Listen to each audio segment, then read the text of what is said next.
birthday of Martin Luther King, so I think it's very appropriate to mention that, particularly in view of the probably the main movement in politics in this last year, and I'm sure we're all looking forward to next week and what follows on. But as Jerry said, I'm a solicitor and qualified in 1981, I think it was, 1980 or 81, as a solicitor at the Port of London Authority, where I worked from when I left school at the age of 15. And that introduction to the Port of London Authority is relevant to how I got came into politics, in the sense that I came from a family that was very political.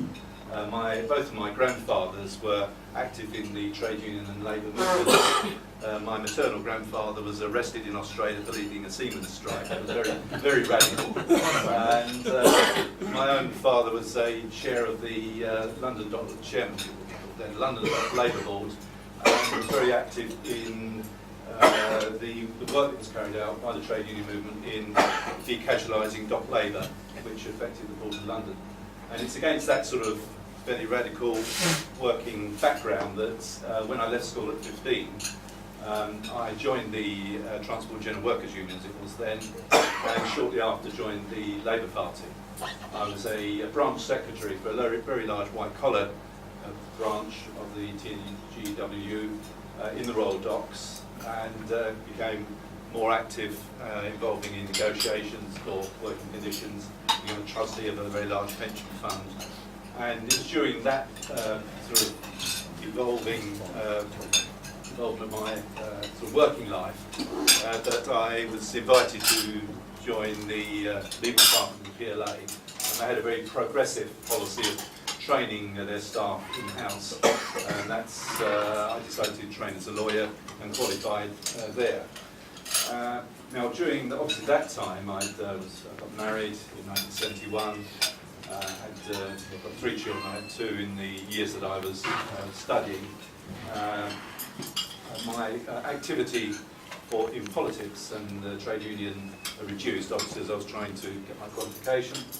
And the first years after qualification, obviously busy, in fact, conveying myself out of a job, because at that time the London docks were closing down. London docks were closing down. There was lots of work for property lawyers in moving from active enclosed docks to selling off land, developing and all that sort of business. And that gave me quite some good experience in property law. Eventually I left the PLA and went into private practice. And during the 1990s I became more active in politics. And in 1995-96 I got selected to be the candidate for the Labour Party in Upminster, and in 1997 with the Labour landslide got elected to Parliament. So at that time Upminster had always been a very safe Conservative seat. It wasn't expected for it to go Labour, so to that extent I hadn't any great ambitions, but obviously as time moved on in the 96-97 it became obvious there was going to be a big change, and it was always an outside possibility. But nonetheless, on the 1st of May 1997 when I got elected, it was a bit of a shock really, because one wasn't really anticipating a seat where there was a 15,000 majority moving over to Labour. In fact I got a majority of about 2,800 at the end, and defeated Sir Nicholas Bonser, who had been the MP for Upminster for quite a long time, and he was fairly well known, I think, in the sense that he was a Foreign Office Minister. He was quite active in the Conservative Party. But Nick Bonser did say to me during that campaign, and actually during the night of the declaration, he warned me against what he called being a super councillor. His view was that a parliamentarian should be a parliamentarian and not a super councillor. And I didn't actually follow his advice because I felt that MPs should be much more active in their community. But I think in retrospect there is something in what he said. I'll talk about that in a moment. There I was on the night of the 1st of May 1997, surrounded by friends and family, great celebrations, lots of champagne, but not really knowing much about what to do from there, because you don't really get much training in these sort of things. And the first thing that happened, 2 days later, I got a letter from the chief whip of the Labour Party to tell me where I should go in terms of turning up at Westminster. And basically turn up and with some photographs of yourself.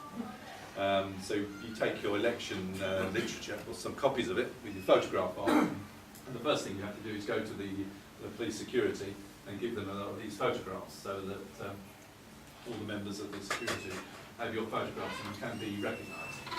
It's a bit of a problem for the security when you've got all these new people, new members coming in, when particularly there's a big change and they haven't seen you from Adam, they don't know who you are. So there is a sort of security problem in the times.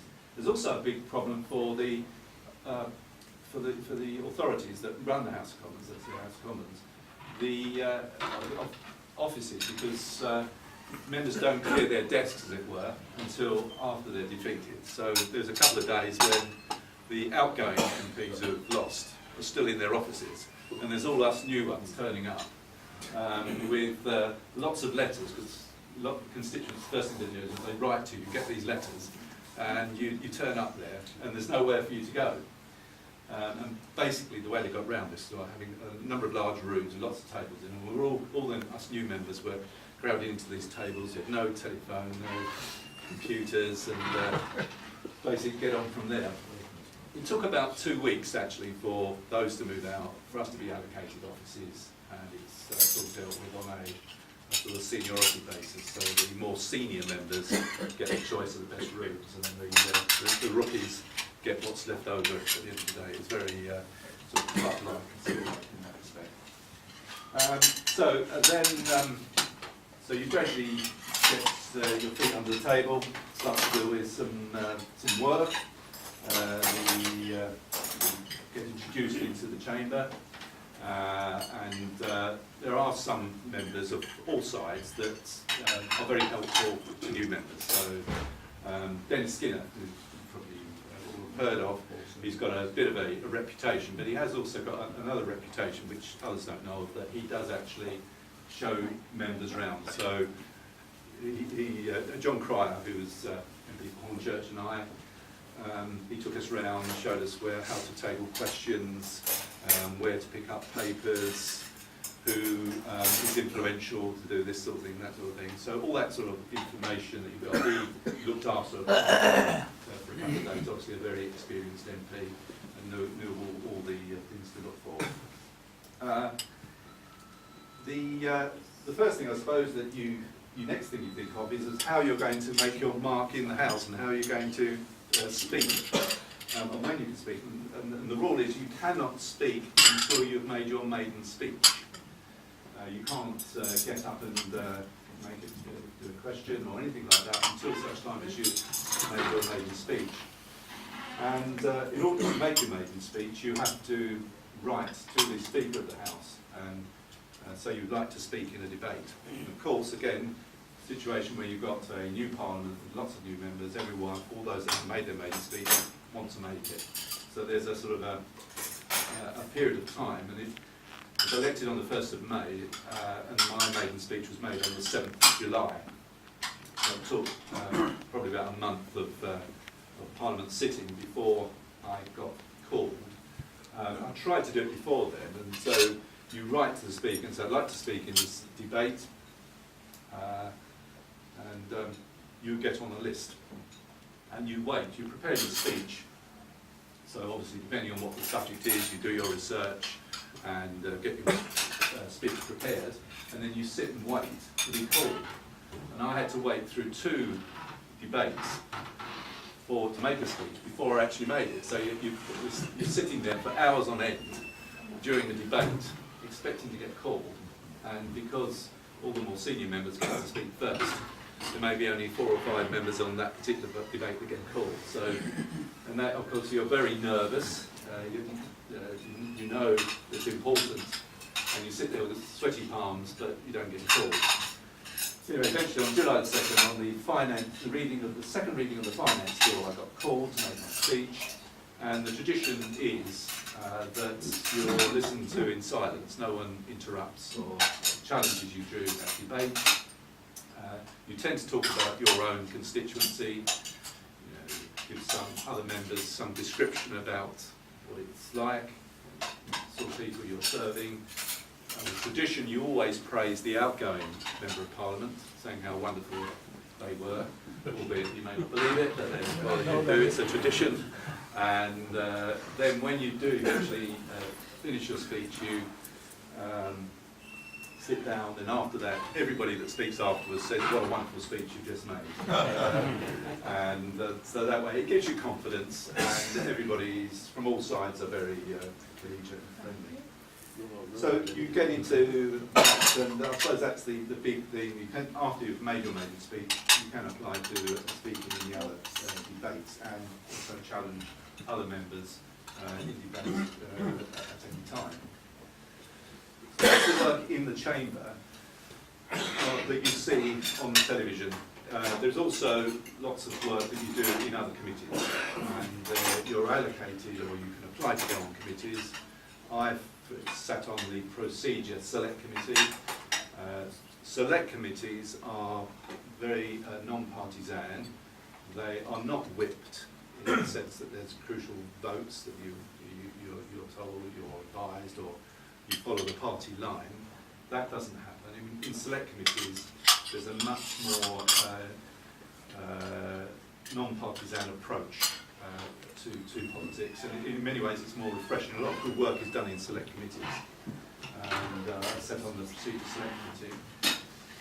You tend only to sit on one select committee, and once you're on a select committee, you tend to build up some expertise in that policy area. So we were very involved in the new constitutional changes that were taking place in Parliament, so the devolution to Scotland, the Assembly in Wales, some of the other constitutional reforms that were taking place. We were very much involved in that. Then the other committees are some of the standing committees which tend to look at legislation, so bills of Parliament as they go through after they've had the second reading in the House. For those who don't know, first reading is when the bill is published. So just a printed copy of the bill, there's no debate on it. You can obtain a copy of the bill. The second reading is the debate that takes place where you discuss the principles, and then once it passes second reading, the bill gets referred to a committee, standing committee, to go through the bill clause by clause, line by line, and a lot of detailed work is done in those committees. I sat on several, including the Greater London Assembly Bill and the Northern Ireland Police Bill. Working on those, you do actually get quite involved, and you get the opportunity to speak a lot and work from a government side, if you're on the administration side, to work with the ministers on introducing that piece of legislation. And then there's a whole range of other committees. It tends to be interest committees or party political committees, and get involved in those.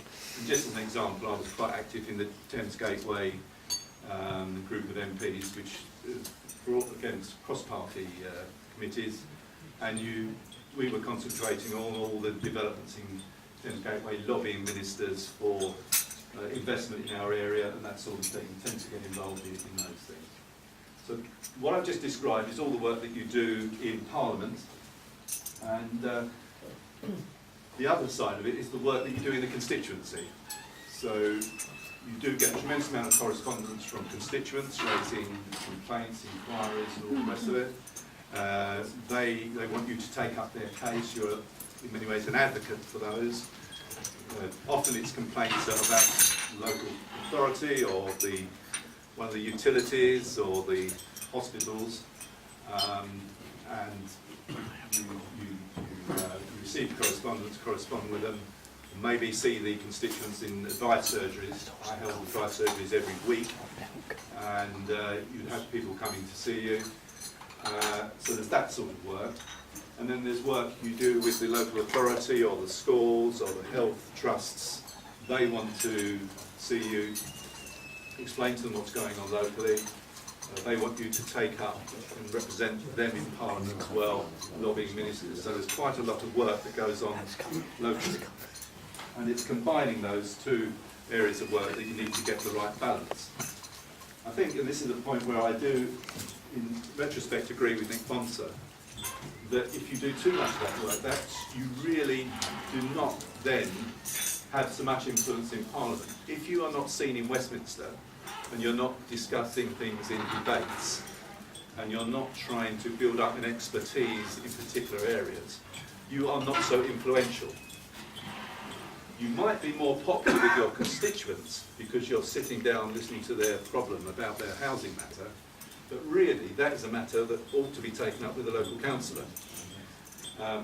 It'd be in your personal interest, if you had a complaint, not to go to the MP because you think that MP's got more influence, but actually to go to the people who've got the power to change things, which are your local councillors.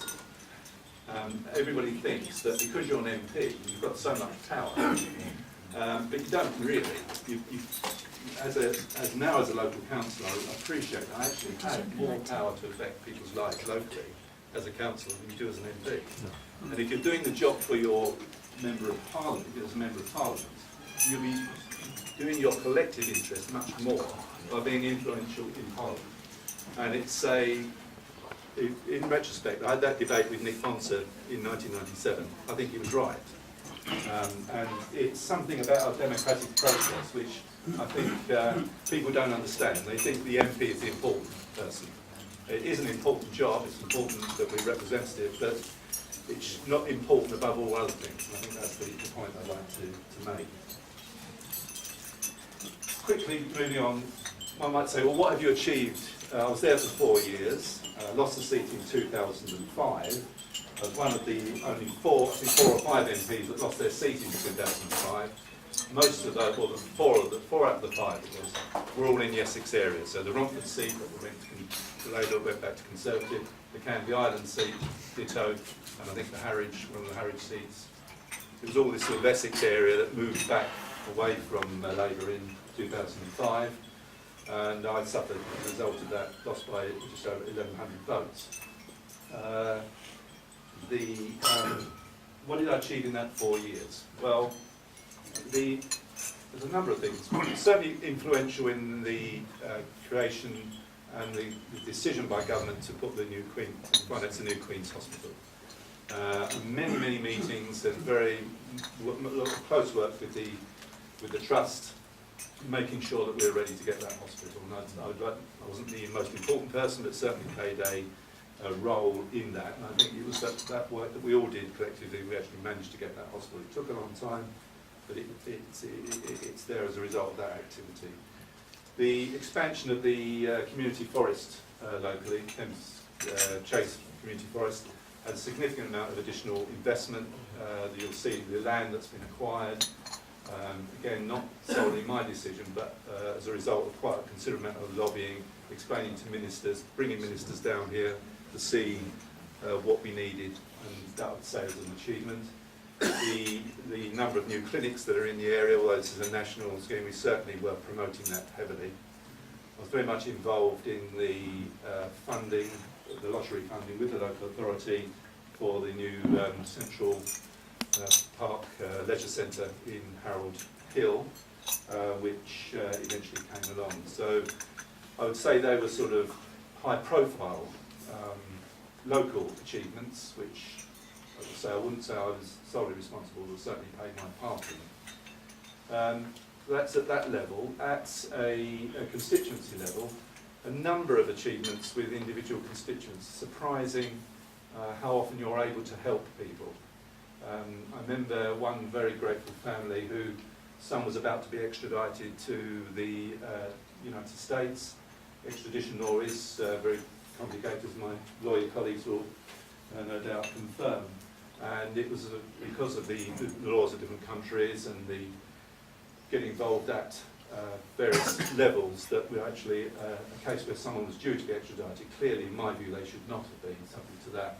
And after a lot of hard work and sweat, we managed to stop the extradition. So you can do that sort of work. A number of cases, immigration cases that were going sour, we was able to help. On one group of grateful residents in Harold Wood, when I noticed there had been a big mistake in their council tax valuation, I was able to, with one constituent came to me querying it, I was able to spot it, made lots of inquiries and representations to dispute value and all sorts of people. The upshot was, this particular constituent had a 6 years refund in higher paid council taxes. They were very happy. And then I noticed about another dozen houses the same thing. So there was about a dozen or so houses, which as a result of some painstaking work actually got a quite a substantial refund. It was surprising looking after the 2005 election, because I did write to them explaining what I'd done for them, but most of those people didn't actually bother to vote. And, that's one of the sickening things about this. You can, it doesn't deter me, but you worry. I mean, it reminds me of a quite. I was going to. I don't know how much time I've got left, but it's a couple of minutes left. I certainly would like to ask you questions, but I was looking at some quotes this morning on this, and there's a quote by Harold Macmillan, who says that I've never found in my long experience of politics that criticism is ever inhibited by ignorance. And you have to be very thick-skinned to be a politician, because people come to you with all sorts of things. You try to explain. Life is very complicated. We all criticise, we come from our different points of view, we criticise. My experience is that most politicians, unlike the I would say this wouldn't right, but most do actually do quite a good job. They could do a better job, and we could all get better service. But I think, on the other hand, a lot of us are lazy Democrats. We want the benefit of a democratic system, but don't actually want to participate in a way that would help. And it is, I think, we get the politicians that we deserve. We do have a very open society, much better than most. You can approach your local MP, your local councillor, anybody, you can have face-to-face meetings with those individuals, try to persuade them. Most of them would take up your case or take up your point of view, or at least give you a reason why they disagree with you, or why things can't be changed the way that you would like them. And I think that's one of the positives of our system. Just a few final points. There's lots of benefits from being elected politician, particularly as an MP. I was able to travel considerably during that period of time. I visited the United Nations in New York, and there saw firsthand the work that was going on to eradicate polio, and we were talking about our scheme, but that Rotary are working with the United Nations, and there I was able to have meetings with officials at the United Nations saying how well Rotary had done and what they were doing and how the scheme it's gone worldwide successfully. We were talking about it earlier, how successful that's been. I had a very interesting meeting once in a tour of the Middle East with Yasser Arafat. We've been seeing pictures of Gaza on the TV over the last few weeks. And we had this meeting with 5 other MPs and myself with Yasser Arafat. And there was a number of questions which we wanted to ask Yasser Arafat, and one of them was a particularly difficult one for him. And so we drew out the hat which person was going to ask the question. And I got the short straw. And the question was, Mr. President, when do you intend to hold elections again? At that time, because he was elected and then failed to have further elections. But we go back when he was first elected. And if you remember, his eyes were very wide. And I sat down there asking this question, sort of shaking, and he looked at me, and there was a silence in the room. I thought, oh, dear. He said, I'm still considering that. So that was, you do get the opportunity to travel and meet interesting people. I met another occasion when I was in India. We'd been travelling around. I saw Kashmir, saw the refugee camps, how the displaced people in south of Srinagar are being treated. And I then went down with a group to Ahmedabad, and we were travelling from Delhi to Ahmedabad and back again in the same day. And with a lot of meetings, we got there, it was a very early start, sort of 4 o'clock, got to Ahmedabad about 6:30, went into a hotel, had breakfast, and then we had a series of meetings, finishing off with the local state president in the late afternoon of the meeting. And then we were due to go back, flying back from Ahmedabad to Delhi. And the flight was due to take off at around about 7 o'clock. So we were in the cars ready to go back to the airport, and during this short journey we were taken off the side to a restaurant. So we all started to worry because we thought the plane would leave. And the president said, no, don't worry, we want to show you this restaurant. So we went to a room that was flat size this, maybe double size this, and some fantastic food. And all the time we were saying, well, what about the plane? So he said, don't worry, don't worry. So we were the guests, so we thought, oh well, see what happens. We might end up in Ahmedabad for another night. Anyway, when we eventually get to the airport, some 2 hours after the plane was due to have actually departed, it was still on the runway. And we was driven in our cars right onto the runway, taken onto the plane, and everyone else was waiting for us.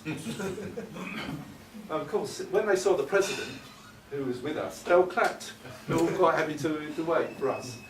That shows you how things happen in different countries. I met the Queen, the Duke of Edinburgh, had dinner with Prince Andrew, the Speaker, met Hillary Clinton in 2002. Remember when Hillary Clinton got elected to the Senate, in the Senate in 2002? I actually went there and campaigned for her and her team. I've met the Prime Minister of India, so all of those sort of things happened while I was in Parliament. They are obviously the benefits from it. You do get the opportunity to do those sort of things. Lost my seat, but still very interested in serving the local community. I got elected as a councillor in 2002, 2006. Maybe that's local government is a matter for another day, but in many ways is not quite as interesting, but is interesting. I'm still a governor on 2 school governing bodies, that's at Gaines and Kingswood, and chair of governors at the Havering Sixth Form College, which again I'm very interesting, and just leading a very large investment there of some £80 million in a new college. So keeping very, very busy in public service, still enjoying it. And at that stage, I think I'll end, Brian, and answer any questions. Do we have any questions? Do we have any questions? Yes, please. It's really a technical question. I've always wondered, what is it a later day or a latter day motion to which MPs are sometimes requested to add their signature? Yeah, it's called an early day motion. Early day, sorry. Yeah, it's a mechanism whereby you can just flag up interest. It doesn't have any influence on government directly, but if there's a particular issue and lots of members sign it, then it shows ministers that there's a particular interest. You can also use it to highlight local things. I mean, for example, when Campion School, I think they won a rugby championship, I put down an early day motion congratulating the school, and obviously local members signed it, and it made Campion School feel great because it had this early day motion in Parliament. So you can use it, in that sort of way as well, but it doesn't mean a great deal. So in effect, it asks the government to take notice whether they do or not. Exactly. That's it, yeah. Any more questions? One more? Right. If you have all the criticism that politicians, political parties take, would you not think it'd be advisable now to make voting compulsory, as they do in Australia? Yeah. Well, I think there's something in that. On balance, yes, I would support compulsory voting. I do actually think we all have a duty to participate. How you enforce that is a different problem. I don't think it has actually a majority view. So you would think that in Parliament, because I've discussed this with parliamentarians, and I don't seem to be on the majority. But I would, if it came to it. It's not something I particularly want to campaign on. I don't think the public are that interested actually. But I don't think it would be, if you went down a manifesto to say we're going to introduce compulsory voting, I don't think it would be very popular. But it would, I think it would be right. Tony, last one. Yes.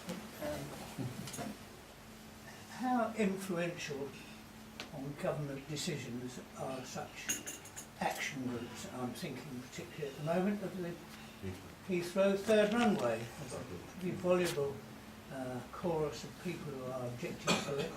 People are buying pieces of earth to make it more difficult to obtain. Do they have any effect, or are they all wasting their time? Decisions already made, are they? Well, I think you can have an influence. At the end of the day, any government must listen to the views of everyone. So they're advancing a particular view. But at the same time, I think governments have to take the interest of the whole nation. If you are in that area, and you might well be affected adversely, you might more likely to oppose that. So the opposition to the third runway is coming predominantly from that area, or predominantly from environmentalists. If you're a government, you've got to think about the economic effects of not having that. What happens if we lose our status as a hub, the jobs that are involved, and so on, and you've got to weigh up that balance. So some of these decisions are very, very difficult, and they're unpopular.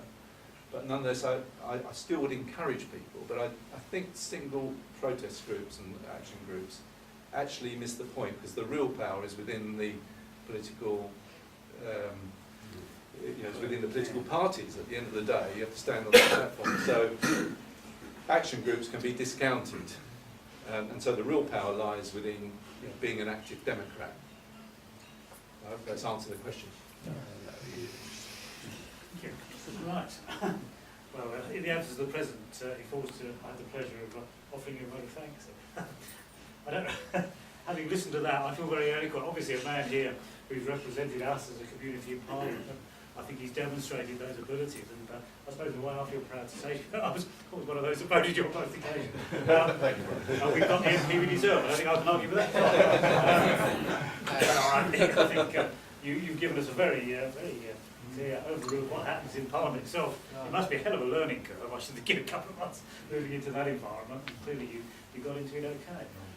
You're now doing your stuff on local government, of which I'm very much aware, and all power to you. But I think generally I can only offer you a vote of thanks from all of us for bringing all this to our attention and putting it so well. At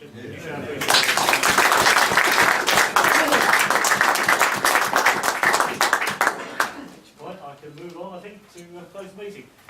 Just to remind all the people, is there any other business I should ask before I move on? Any other business before I close? No? Right, reminder of the apologies book and the menu, which is at the website, and would you please be on me in the final